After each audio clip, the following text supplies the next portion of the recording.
Welcome, everyone, to another episode of Saving the World Together with Luke Macmichael and Martin Rezny. Today, we have no guest. We've got lots of guests coming up soon, so we enjoy taking a little bit of time with just me and Martin to go over some interesting topics. And today, we'd like to talk a little bit about the Gaza conflict. We definitely come from different perspectives, different sides of the world, different ways of viewing this conflict for sure. We did a video on the Ukraine conflict a while ago. If you're interested in our perspectives on that, I imagine we'll be kind of revisiting some of those perspectives with this conflict. But we thought this one is definitely important enough to talk about a little bit. Please share your comments, share your ideas about what we're talking about. I would love to hear from you. To start with, I think I'll turn the time over to Martin to give us his updates on the current state of things as far as history, what caused it, where we're going, and then of course we want to get down to solutions as our main focus for today, how we solve and avoid conflicts like this in the future. So over to you, Martin. What do you think?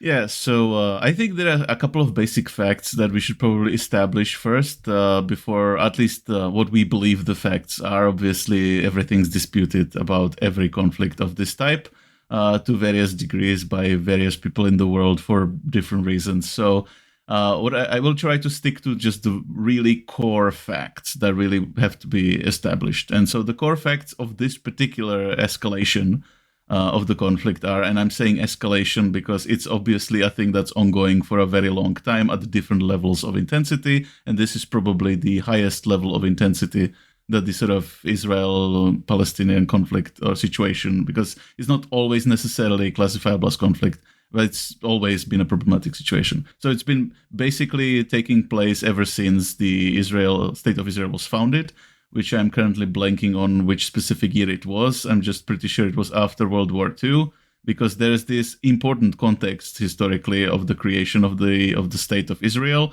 which is obviously related to the genocide that was perpetrated against all the Jewish people in the world by Nazi Germany during World War II. So there are some Holocaust deniers, so I guess that's the first stage at which we can encounter some group of people already not agreeing on the facts. So let's just say that the two of us agree that there was a Holocaust. This is the first event in this chain of events. So then the State of Israel was founded, and I guess the original problem that's related with that is that a territory was picked that was already occupied. And there's a long history of the particularly Western nations choosing a territory that's already occupied to start a state of their own. Because at that point in time, I don't necessarily think that the problem is, or that most people in the world would think that the problem is that like the Jewish people should have a state of their own. I don't think that's the contention, really. It's just that there are probably different ways in which you can sort of negotiate where to do a thing like a country so that you maybe avoid some future problems, and particularly the pattern of sort of settling a territory that's already inhabited is something that we going forward into the future, which is pretty much our main perspective, is like how to solve these things for the future. So it's like maybe like one thing we could talk about is like how could you do this kind of thing, like it's like a set up a country or deal with like national sovereignty, territorial issues going forward into the future, so that you don't create the situations that are problematic like this one. So that's one event that's important on the timeline. Then there was a series of wars that Israel won against neighboring Arab countries. So there's been always a lot of animosity between various Arab countries in the region. And Israel, although one of the interesting developments very recently was that Israel was very close to basically normalizing relations with, I think, Saudi Arabia in particular. And so that actually was moving in a somewhat constructive direction until the recent escalation. So what led to the recent escalation, sort of the next important thing, is that after Israel sort of defended its sovereignty and established itself firmly, then it sort of started, and then the degree to which what they're doing is wrong is disputed, but or what exactly it is that they were doing is disputed. But there definitely were there was a continuous push of the sort of Israeli settlers to sort of take over more and more of the sort of Palestinian territory, and there were Palestinians were gradually treated more and more like second-class citizens in the country, making their living situation more and more difficult, which is, I guess, the most charitable I can put. The sort of most consensus-based description of what's the trend that sort of explains that. Then the conflagration point of this particular escalation was the October the 7th attack by Hamas, which is the sort of military, let's say, terrorist organization that sort of on the Palestinian side perpetrated a large-scale terrorist attack against Israel. So I'm saying this sort of laying the foundation so that it's clear it wasn't out of nowhere. I'm trying to think what his name is. There's a Egyptian Arab comedian who was handpicked by Jon Stewart, and Bassem Youssef, I think is his name. And he's just like today, like the last couple of days, there's been a lot of interviews and stuff. And I think he's like sort of the most concise sort of voice defending sort of the Palestinian perspective here.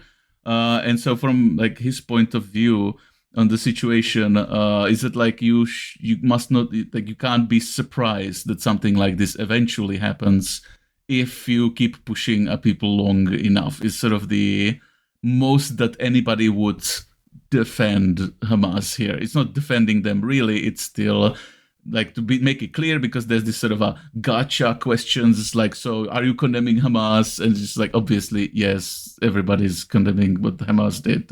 I'm speaking for you now, but I assume that, yes, Absolutely. So everything you said, I agree with. I've kind of been following this myself on a personal level for many, many months, kind of checking the updates.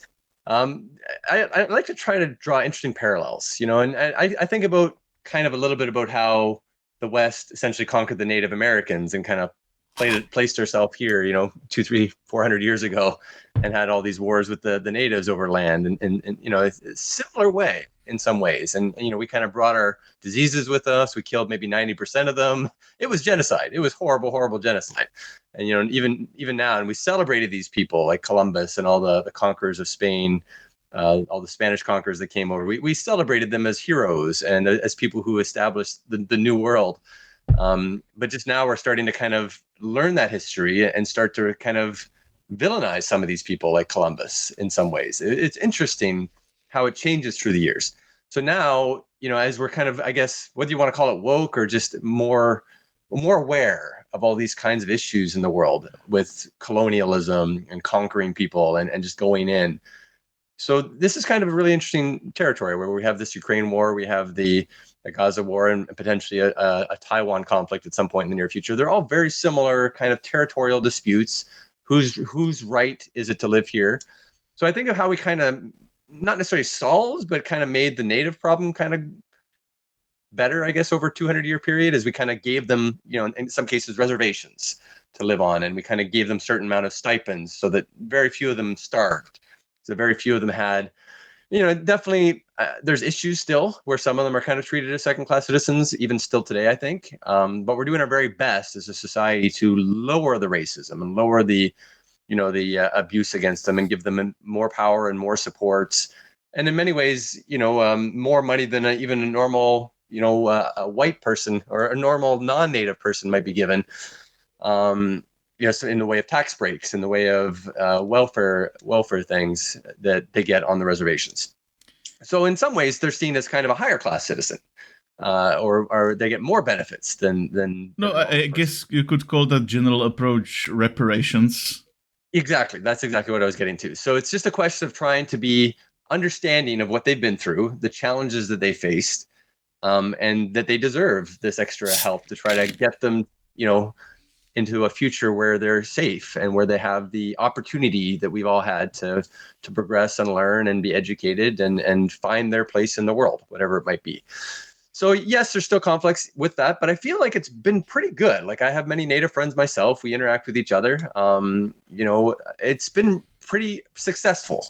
whether it's taken us 200 years to kind of build that success of merging our cultures in some way, still allowing them their reservation cultures, allowing them to keep their No, cultures, well, and I think celebrating their the cultures. sort of last, the very problematic thing in Canada in particular were the schools. Yes. And again, that's a historical thing that kind of happened, 80, 90 years ago. And we're kind of in some ways paying the price for that now in reparations and kind of abuse that this happened. Yes, it's a horrible thing that it happened, but it didn't happen very recently. Let's just say maybe 50, 60 years ago was kind of the most recent. Yeah, I mean, like on a historical scale, it's pretty recent, but yeah, obviously, it's better that it's already been over for and we're definitely couple owning up to it, generations. which I think is a good thing. The Canadian government's been paying reparations for these things that it came to light. That this is the horrible stuff that the government of the time kind of encouraged or did, and of course, the Catholic Church was a big part of it as well. So I think owning up to it is a very important part of the process, and understanding that this happened. What can we do to make it Yeah. better? How do we apologize? How do we make it work going I just forward? think, like in the case of the Israeli Gaza situation, it's very, very long ways from anything. So let's say that's just like the complete end game. That's the Yes. complete future final Yeah. So settling what of I'm the trying issue. to, I guess, draw the parallel here is it's Mm. complicated. It's hard. It was hard in North America. It's a much bigger country that we're sharing. We have much more room, but it was still kind of tricky. And we took us 200 years to kind of work out these deals, and there's still kind of issues around it. But at the same time, we haven't had outright war with them in 150 plus years, and we haven't had any civil war conflicts. I think with the natives in 150 plus years. So that's been a good thing, I guess you could say. Whether maybe it's because we're overwhelming, they could never really have any kind of successful civil terrorist strikes against us. Well, But that's the I thing. feel like they wouldn't want to. I We would give like them to. enough that they wouldn't want to strike us. Yeah, I would like to. That's a good point, I think, at which we can return to the conflict now, because actually that is the situation, sort of the power disparity is common trend among these conflicts that we've specifically named. Like Russia is much stronger than Ukraine. Ukraine isn't supposed to have any chance of defending itself. Palestinians are way weaker than Israel, which is one of the most modern militaries, one of the most well-armed militaries in the world. And Taiwan is also much weaker than China. I think this is normal in these kinds of situations precisely because you don't usually attack somebody who's your own size. If you're doing a terrible war, then it's usually because you're kind of a coward, it's my personal opinion, and you're picking somebody who's very weak, who you can get away with attacking or bullying because it's which is, I think, also part of the potential solution into the future is like what the international community is doing, because like to the extent I believe to which the international community stands up for the little guy is a major deterrent for like against them being attacked by even a much stronger single player, if the much stronger single player is not stronger than the whole sort of community that's backing the weaker party. So I think that's actually part of the problem here in Gaza is that Palestinians have, compared even to Taiwan and compared to Ukraine, have way less support, or the people in the world generally care way less about their well-being. Let me throw out, why I personally think that is the case. Of course, the U.S. has always been kind of historically supportive of Israel. We helped kind of get their or the U.S. and Canada, I guess, the North America has been supportive. UN's been relatively supportive of Israel through the years to kind of help them get replaced in kind of a post-World War II. We'll give you a new place to live because you were so repressed and It killed in was Germany. So actually, yeah, we're gonna, as a world, we'll try to help you out. framed as a kind of a reparation in itself. It was, yeah, that was basically the attempt. And of course, there was many, well-to-do Jewish people worldwide, even at the time, even during World War II. So there was a lot of international support, banking support, monetary support towards helping this, business-minded community, and I guess, well-supported community on a worldwide level to kind of have their own homeland of some kind. So we kind of threw them there, I guess, or helped them establish there. And meanwhile, all the, I guess, Middle Eastern countries that weren't necessarily as closely tied to the West, kind of maybe felt the brunt of that. So I think the takeaway here, I think, is to try to figure out ways to discuss things, I guess, more beforehand, to try to bring all the parties to the table beforehand. What are you okay with? How can we do this in a peaceful way so that we're not infringing on your territory? How do we avoid, terrorism is the main thing. How do we have any kind of, peaceful interactions with each other without having to resort to terrorism. And I think that that's kind of the main reason why Palestine hasn't had the world support as much as they had, is because they kind of resorted to the terrorist act in order to get the attention. Enough is enough. We're going to kidnap your kids. We're going to start killing people because no one's listening to us. We've been enslaved and abused for 70 years. And no one's listening to us, so now we have to resort to terrorism to get attention. Yeah, it was just like it's a common perspective, and so it's the way you articulated it. I don't think is in any way facetious. I would just really like to talk about it specifically, even like as somebody with political science education, because one of the things that political scientist people who are not disingenuous really don't like is terrorism as a concept. Generally speaking, because it's more of a just like a. So what's the difference between a freedom fighter and a terrorist? It's a matter of perspective. And also the word in its basic definition that's actually objective. It's like, you're committing acts of violence or, intimidation against populations of civilians. Because the difference is supposed to be armies are fighting armies. So militants are supposed to fight militants. They're not supposed to be attacking the civilians. So if you define it in this way, then still it's never used to describe the stronger party who's doing it just a lot more with an actual military, but also just killing civilians. So it's never used for that, but it's used for when, the little guys kills some people somewhere. So suddenly they're the terrorists, because it's also the power level thing plays into it. So the term is not a very, I think, conceptually useful one. I think unless you treat it in the fair definition of, so what we're talking about is not killing civilians to achieve some sort of political end is the objective. Well, I would just like to say because that's then the important thing, that the facts also need to be agreed upon as they're happening. What Israel is doing, the big problem actually, I think, for the world is how they're conducting the response is a big, because they are attacking hospitals. I think at this point be over 30 hospitals. They've just recently bombed the World Central Kitchen people. I'm not sure if you've noticed that. And that's just over 7 even European and one American Canadian person. And it's just that's so over the line. That's over all of the lines. And I think that's mainly, now I'm speaking as a still somewhat young person, because the demographics seem to be that young people are extremely opposed to what Israel is doing generally, particularly as the main group. And I for our sort of generation, and maybe for the younger people, I think it just doesn't seem that complicated. It's just you're not supposed to be killing aid workers and bombing hospitals. What's the complexity here that we don't understand? Yeah, 100% agree. So what's happening now is basically both sides are resorting, in my opinion, to acts of terrorism. And you can call them military strikes if you want, but I kind of bring it back to the terrorism as a definition of targeting civilians, almost intentionally targeting civilians of any kind. Is kind of a terroristic act versus a militaristic act. I would, that's kind of my definition of the difference personally. And I think that because of that, the whole world should be, I guess, clamoring, and they're starting to, for just a solid ceasefire, from both sides. Let's take a step back. No more military actions whatsoever. And if you do, you're essentially breaking, world law, and we will, do whatever we can to cut you off of economic aid that we've been giving you thus far. And, I think if the U.S. were to just say that to Israel and Gaza, we cannot support either side in this war anymore. There are actually a few data points that I think I should mention that are related to exactly what you're talking about. One of them is that there was some UN resolution in that direction passed, even that the United States let it pass, actually, which was surprising. Yeah.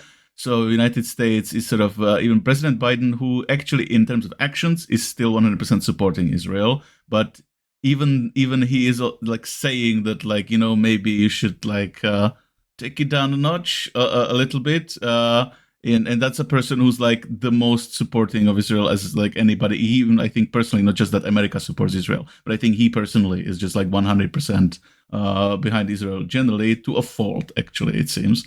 But the thing is, there was also a UN resolution. There was some sort of some international criminal court or the court of justice. There are two of them, and I keep them confusing them.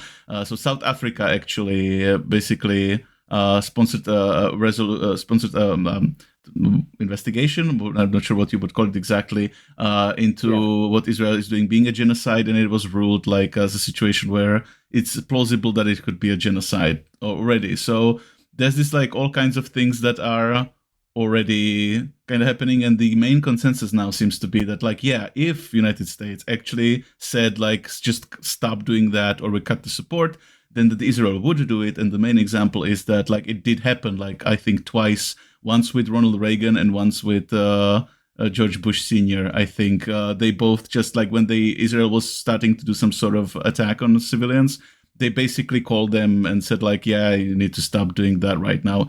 And they did stop it immediately. So I think the main person who's being blamed right now actually is Biden, because he probably could stop it very quickly. He could stop the war. Yeah, and along the same lines that we're trying to stop the war in Ukraine by kind of cutting off economic ties with Russia. I don't know how much longer that's going to go on. Hopefully that will end soon. I don't see the end in sight yet, but hopefully one way or another we will finally get through to the Russian leadership that war is not the answer. Let's find a better way. And maybe it's got to have something to do with our UN restructuring, where we have a little more teeth to say enough is enough, ceasefire, or we cut all international support of all kind from both sides, whichever side is not willing to have a ceasefire. Like Ukraine would take a ceasefire anytime. I'm sure they'd love a ceasefire, right? But whatever side is not kind of allowing the ceasefire. And basically, so if you can kind of, how I envision almost every conflict, the best resolution is just have a ceasefire, talk it out.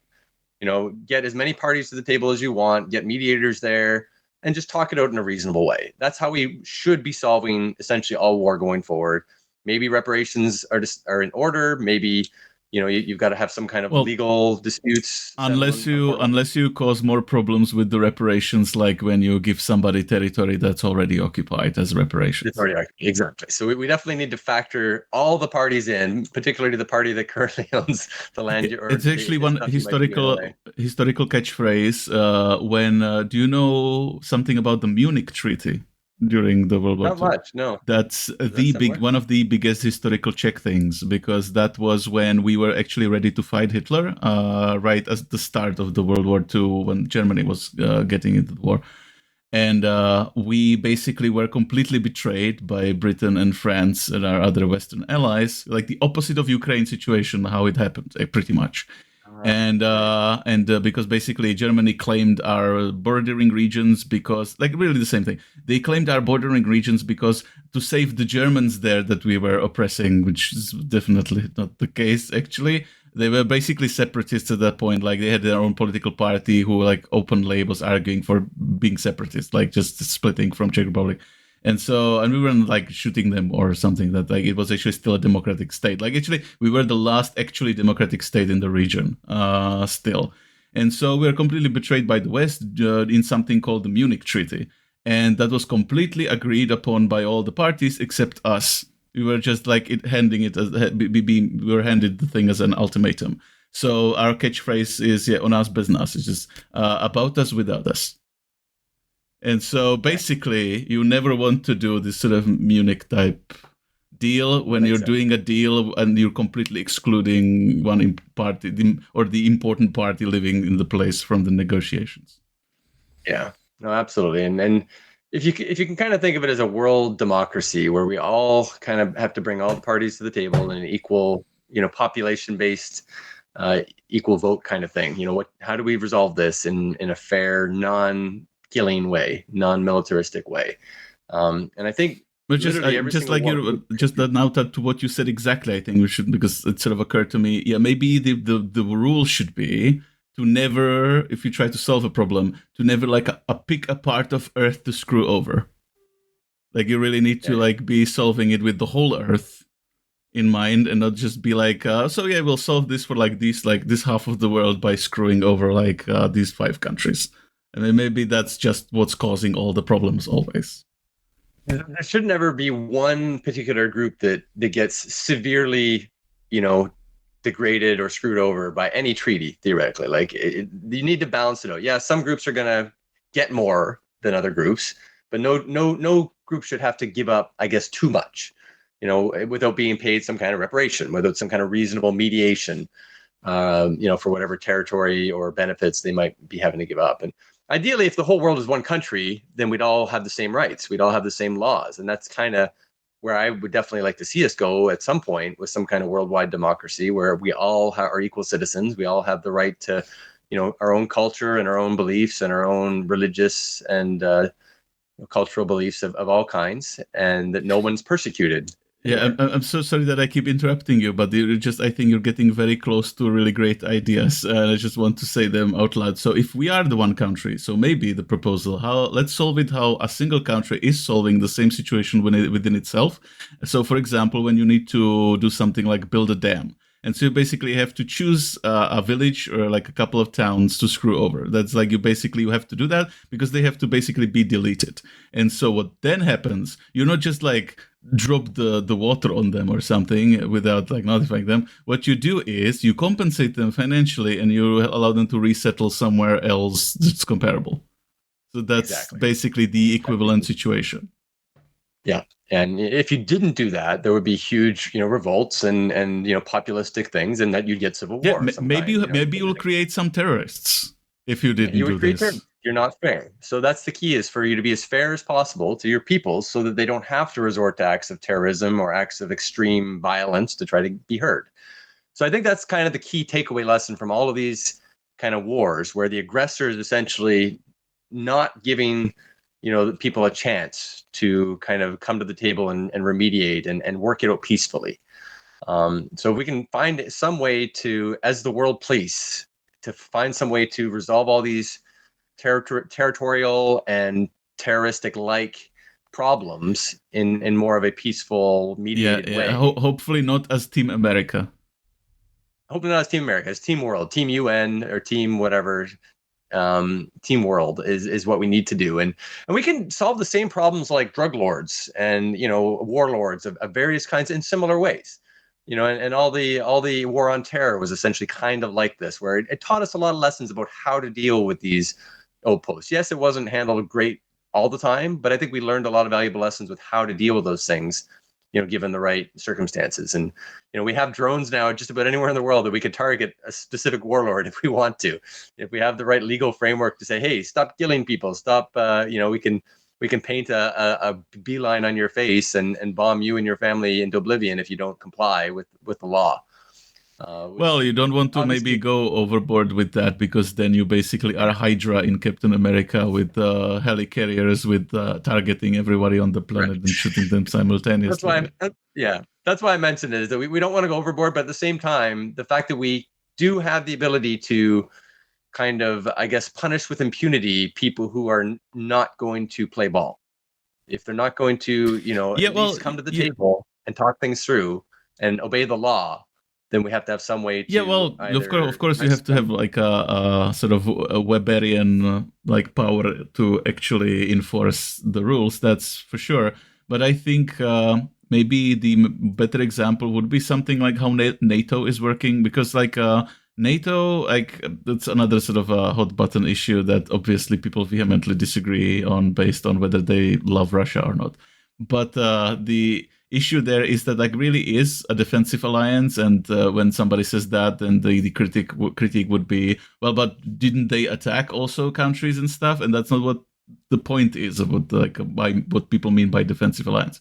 Defensive alliance is the principle that you really are grouping together like militarily, so that together you're so powerful that you won't be attacked, even though individually you're vulnerable. And that's why, like, I think I can definitely speak for at least my part of the world, why all the post-Soviet states or the Soviet satellite states joined NATO was because we couldn't defend ourselves on our own, and together we could defend ourselves. And we believe that, who knows, we might in like a 30 years time need defending from maybe Russia again. So that was like logic, which obviously was proven by what Russia did now. So it wasn't irrational to think that in the first place. But the thing is, these kinds of states who did join up, like, I'm not necessarily talking for like what America thinks that they're doing, but what all of these European states, what they were thinking, they weren't thinking we want to attack Russia to like for a payback or what. That's like wasn't Like the reason for really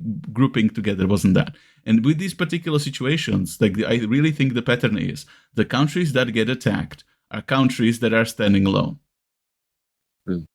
So, because that's basically, it's not even culture. This is just basic evolution stuff. It's like a herd. A herd in nature deters predators the same way. It's like just literally the most basic natural strategy for how non-aggressive beings can defend themselves from aggressive beings without even actually having to fight. Because then, like, the predators also just pick on the weak, like, strays. They don't attack the herd that's just too big to attack. Makes perfect sense. That kind of brings us back, I think, to a core solution of essentially solving all of these kinds of conflicts is having essentially the whole world join NATO or some similar party. Well, it would have to probably be, renamed to be conceptually something different, but like not different principle, the same general Global principle. Alliance for Peace or something, and we've got, of course, our big peace pillar. One of our 7 pillars of Protopia is the what was it? The global group for international peace or prosperity. No. Yeah, we really need to create some mnemonic. We have a bunch of organizations with a bunch of acronyms. But I just wanted to say, well, maybe we should create the Super Earth, just like in the Helldivers 2. Is this what we really need? Except not fascist. Well, the Great Transition Initiative, which is another one I read this week, they call it Earthland, where Earthland is the worldwide essentially power, and there's plenty of different kind of nations within nations that all have their own local. Yeah, also sounds very Georgian. Yeah, but the Earthland is all about are the things that should be managed at a worldwide level, things like climate and international peace treaties, and all of these things should happen at a worldwide stage, and that we should kind of be protecting everybody in the world in an equal way and not allow any kind of abuse or slavery or inconsiderate killing of any kind in any country in Earthland or any spot, any place on Earth. So that's kind of the grand goal. And I think that's where we're definitely pushing towards with our Saving the World Together mantra, is that we've got to do it together. We've got to unite these countries in some way, and at least the ways that matter, which is war and climate more than anything else, I think. And the economy too. War, economy, climate, I think, are the 3 big ones that are part of our pillars. So that's kind of my take on this whole thing. And as far as the mutually assured destruction take is another interesting one where, if we ever stuck to our guns enough, say Palestine said, hey, can I join NATO? All of a sudden, it would be interesting. What if all the Middle Eastern countries said, hey, maybe joining NATO is not such a bad idea as long as we can keep our religious identity? But I think they have to meet a certain amount of human, No, well, it's actually Let's talk about that because I think for NATO it's a different between like creating something like NATO and it's different to creating something like European Union. If you're talking European Union, then like if it's like it has to be like a human rights democratic country type stuff, and probably even like financially you have to reach some sort of level or whatever. I think for a NATO unification, NATO type unification, it's actually not necessary. What's necessary for that is that the countries in that kind of alliance really don't have any imperial ambitions. They don't want to attack anyone. And then internally, if they were doing basically whatever, that's not really that important. Because that's the thing. You can have democratically peaceful planet. You can even have like fascistically peaceful planet. It's really, you can even have a mix of like any kind of regimes together just agreeing on one thing, and that's to have a peaceful planet. And then just let everybody doing. That's why I think this is actually easier than any like full planetary political unification, because this is like as it like how it is easier generally to agree so at least have a government for like a foreign policy and defense.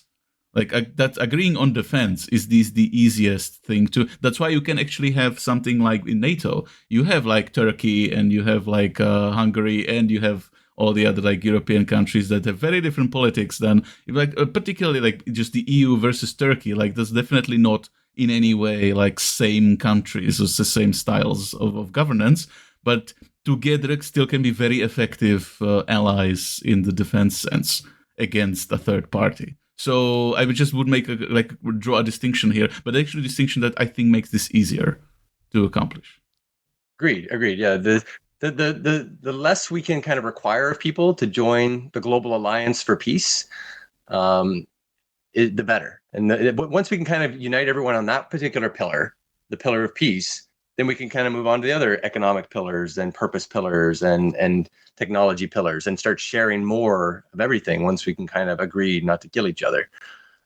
So I think there's progress being made, and there's definitely lessons that we're learning from this particular conflict and all the other ones that are kind of going on in the world. And I'm optimistic that we can kind of find a solution if Biden or whoever the next president ends up being can kind of just step up and actually like dissolve NATO. I think that's one of the things that the other person who might become president was talking about.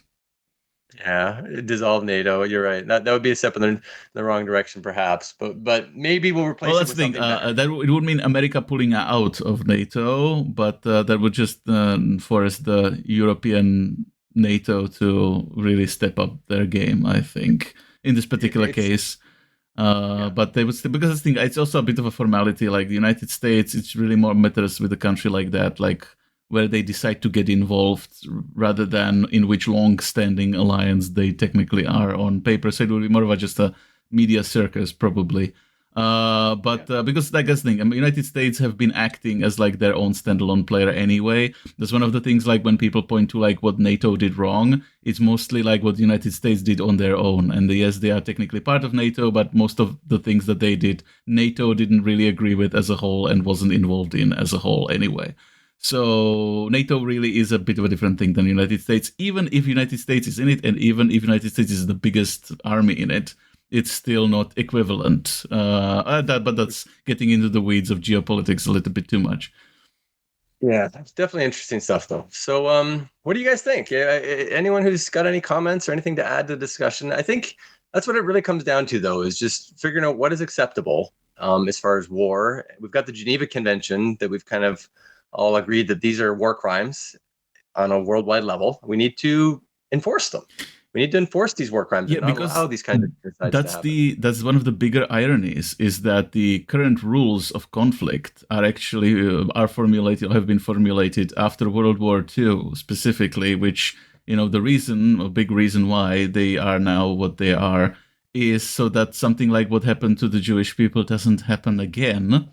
And it's the Jewish people who are doing it now. Like, what's sort of killing me personally about it is the irony of the dark irony of the situation, where you basically are like, what's the quote from the Dark Knight? It's like, you either die a hero or you live long enough to see yourself become the villain type situation, when you're basically just perpetuating the cycle. Because like you were hurt, and so on some level, I don't know if it's subconscious or like, I'm actually not sure psychologically how it happened exactly, that it's specifically the people who were the target of the last largest thing of this kind that are now doing intentionally the next largest thing of this kind. Like, I really don't understand how that works exactly.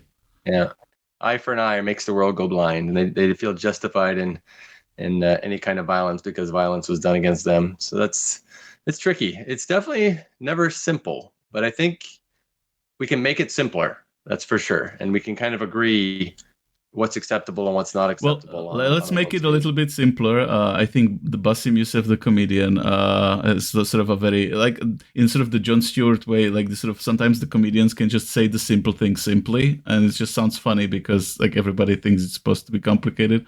But it's really like when the people ask questions like, so what should they be doing? And so the simple answer is like how about like not this? Like, how about not the killing of all the people?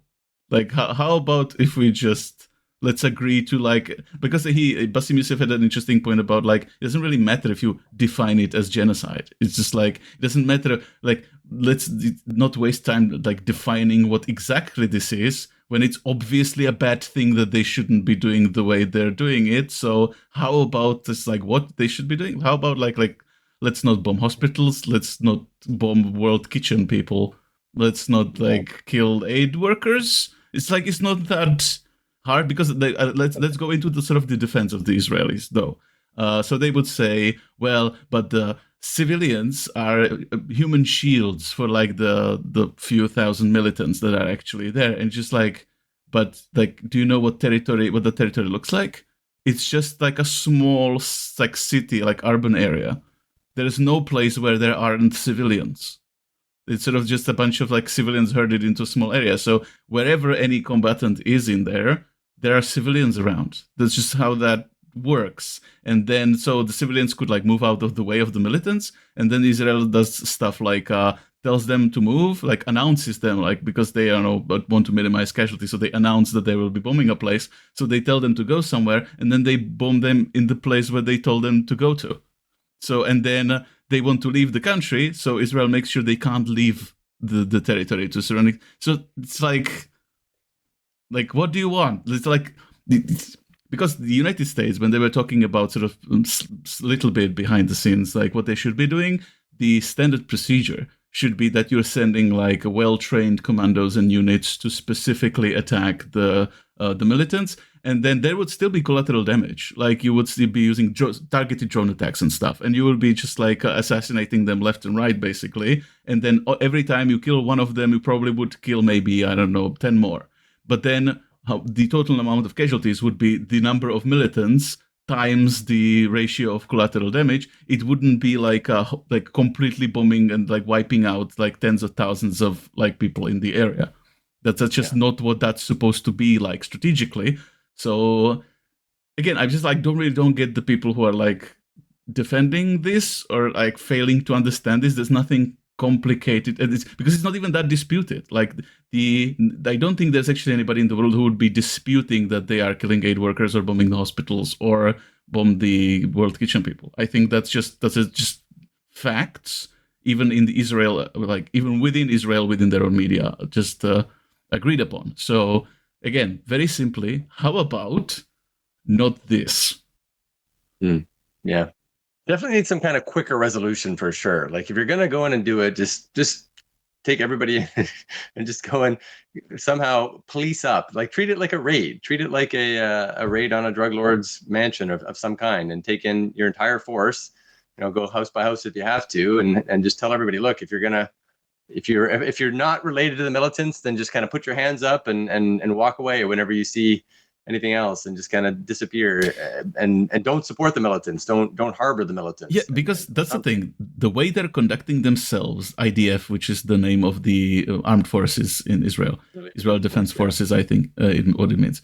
So the thing they're conducting it really looks like, and some of the statements from the leadership, like from Ben Gvir or from Netanyahu, it really looks like they actually are doing a cleansing. It really looks like it is the target, because like at this point, it really doesn't look like they could be doing it on accident from just some sort of like a reflexive defensive thing. It really looks that way, which just makes it even more tragic for all of the historical reasons. Yeah, and that's horrible for sure. So let's band together and do whatever we can to kind of support a ceasefire for sure. Bring people back to the table. No matter how much either side's been hurt, let's just stop it and talk it through and figure out what we can do to, because like some kind of going forward. Yeah, I'm sorry, I'm just like basically harping on this, but like if they at least let like the like international aid workers to just function there and just like at least let them like have food, it's like would that be so much to ask? You've got 2 million people essentially starving to death over this conflict, and it's like they're trying to use that as a potential lean on them to say, hey, give us all your militants or we'll starve you to because death. Like somebody like the people keep I think it's like a bit bit too dramatic, but people are describing it as basically medieval siege. And the thing is like, why, as like one of the most technologically advanced militaries in the world, why are you using medieval tactics? Yeah, that's just right. Embarrassing. Like people just in the army should just be embarrassed that they are just having to resort to like what's next? They will be like throwing rocks at each other. It's just like, well, it's the catapults. Yeah. Just bring out the catapults and the Iron Maidens or whatever. No, there's definitely no excuse, and I think Israel definitely is going to have to back down very, very soon. Hopefully, to global international pressure to do so, and hopefully, just the U.S., Biden, or someone will just finally realize how tragic this whole thing is, and say, hey, enough is enough. Let's stop. But I am actually really liking on this situation, which of course just a very much silver linings type thing. I'm really liking, though, that there is an international backlash, and I was, I think, saying something similar with about the Ukraine. That like it really looks like that the people generally, or the people in the world, generally do care, and they don't like it, and they don't just want the thing to stop. Like with Ukraine, there's a little bit more nuance, I would say, and but still, the both sides would just prefer for that to be somehow resolved peacefully. It's just then the debate is like. Without giving away too much from the Ukrainian side to encourage Russia too much. Well, the other interesting difference I find right now, even in a post-COVID world versus any future period, is we have more international news, more international connections, like this podcast, where we have someone from Czech Republic and someone from Canada kind of talking about these things on a regular basis. And any of our viewers are able to see that. There's so many good things like this that are kind of unbiased. They're kind of looking at things from many angles, and they're coming up with ideas and conclusions on how to avoid stuff like this. So I highly recommend, continuing to stay active, learn as much as you can, find your best kind of open source channels, non-biased channels, wherever you can, and continue to create good, truthful content as much as you can, and support it as much as you can, so that we can kind of build a world where propaganda and I guess, fake news is kind of a thing of the past, and we can kind of find better solutions if we have better news and better truth as to what's going on. Actually, one more thing I would bring into this is actually, I think, made a reference to Helldivers already. It's a very popular game right now, which is about actually like a militaristic, propagandistic state that's just leading endless wars against others. In that case, bugs and robots, which is by itself a metaphor for dehumanization of your enemies in conflict. So that's very relevant, I think. So maybe the success of the game, apart from it being a great game that is like really fun propaganda satire in the Starship Troopers vein, I think apart from all those reasons, it's also relevant, I think, because of the conflict. And I think maybe there are some lessons in there a little bit, obviously not the militaristic propaganda, although the satire angle is supposed to be deconstructing it, actually. And maybe that shows that like people really understand that this is nonsense, and they are really not buying the propaganda anyway. That's why you can have such a popular satire of military propaganda, because now everybody understands like, yeah, it's military propaganda everywhere, and it's just nonsense. But also this sort of interesting choice there that it's all co-op. There's not actually people fighting people at all in there. So maybe this could be like a future of war, where obviously not the sort of dumb solution of like, let's kill all the aliens then and just like unite these people to kill everybody else. That's a joke. But maybe if like in the future, like the people who really want to like fight, like maybe if you just, created some sort of animatronic bugs and just like place them on like a barren world somewhere, and then people who really want to fight could be just like fighting fake bugs somewhere. Maybe like with sports, like actually different way of channeling that impulse. Yeah, or if nothing else, a virtual world. Like if you can create a matrix virtual world where they can go and fight whatever they want, that's where we need to channel this aggression. Yeah. Imagine if all the combatants just like stopped like doing the combating in real life and just started playing Helldivers. Yeah, just start playing Helldivers. You can get out all your aggression that way. You can laugh. You can enjoy it, and you're not killing real people.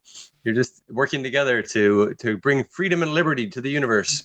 Exactly, which is actually the catchphrase is democracy, and even though the catchphrase there is manage the democracy to make it sound like a joke. I love it. I think I'll definitely try the game myself. We'll put in a plug for new good games that can help us save the world together, because it gives us an outlet for our frustrations and our. Because there's actually a Czech saying that's very un-American, and that's "Kdo si hraje nezlobí," which can be roughly translated as like "those who play are up to no mischief." So stay busy. Maybe playing more games is the idle hands are the devil's plaything. It's the exact opposite mentality there. Right. Yes. Yeah. Just you keep yourself busy, either actively engaged in a good cause if you have something, or just enjoy playing your games and enjoy not causing problems. Let's just say if you're not going to be part of the problem. Or no, if you're not going to be part of the solution, at least don't be part of the problem, and find a neutral middle ground to enjoy life, because we all want to survive. We all want to live. Yeah, no, just on a completely serious note, which is related to this, like, if the people doing the combating just stopped, I think like there's a point in the human future where you won't be able to get together a large army of people just willing to fight and kill other people. I think like that's actually the target goal for the future of humanity.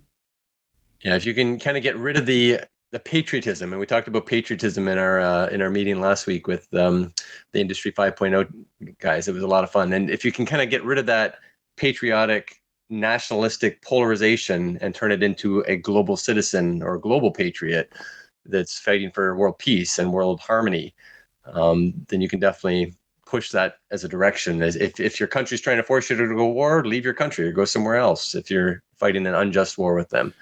Or maybe a different perspective on the future. Like, what if the military actually did become more like Starfleet? In that, like, you realize that, like, how about the same people who are in the militaries who are doing the defense?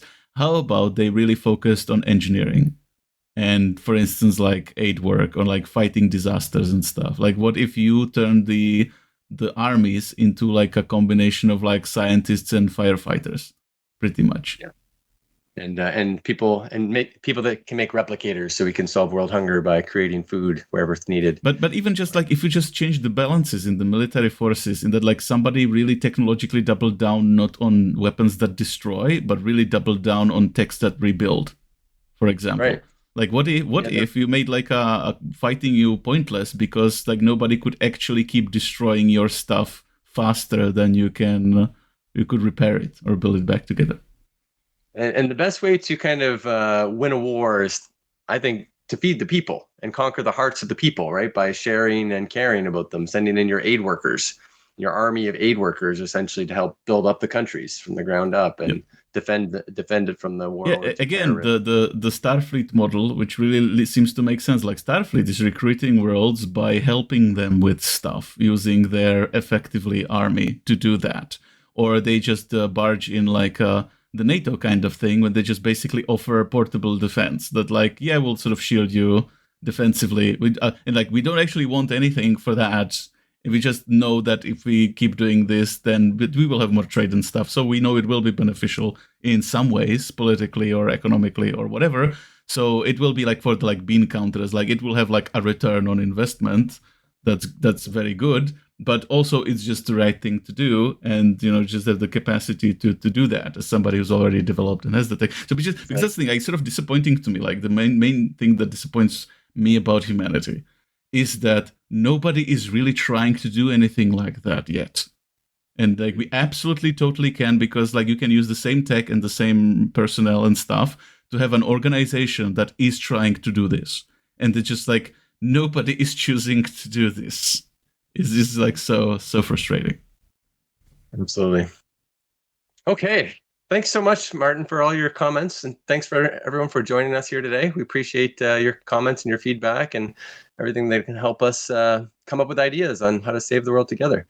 Any final comments or things you'd like to toss out? I think we went through a pretty good round table of the problem and the issues, and I hope all of our viewers have kind of a better idea on how to maybe solve this crisis and ones like it, just by supporting more kinds of debating and more kinds of international cooperation and ceasefires of all kinds, and trying to push it from any angle we can. Yeah, I'm just keep thinking about the Helldivers stuff. So maybe let's say something like help spread democracy and maybe enjoy a nice cup of liberty while doing it. I love it. Thanks, everybody. Let's save the world together. Bye for now.